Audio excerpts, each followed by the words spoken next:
Klarifikasi Budi Ari ngaku bukan pemilik mobil dinas RI 36 usai viral patwal arogan tunjuk sopir Alphard.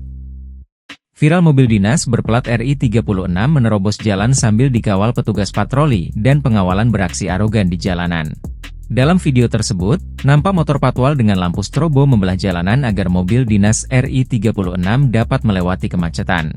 Namun warganet menyoroti aksi petugas patwal yang menunjuk-nunjuk sopir taksi Alphard yang disebutkan tidak memberikan jalan. Dalam video, tampak polisi patwal menyalakan lampu strobo sembari membuka jalan untuk iring-iringan mobil pejabat berplat RI 36 di tengah kemacetan. Di depan iring-iringan, terlihat taksi Alphard yang berusaha menyelinap di sela-sela kemacetan sehingga menghalangi laju rombongan pejabat.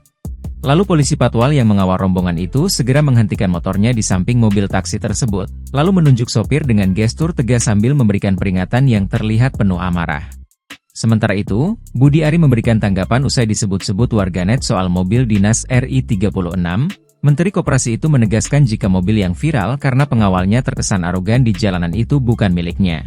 Namun dirinya mengaku bahwa mobil dinas dengan plat RI 36 sempat dia gunakan semasa menjabat Menteri Komunikasi dan Informatika. Bukan punya saya sudah tidak menggunakan RI 36 lagi sejak pindah kementerian, ungkap Budi Ari saat dikonfirmasi, Jumat, 9 Januari 2025. Saat dikejar pertanyaan soal pemilik saat ini, Budi Ari pun mengaku tak tahu-menahu.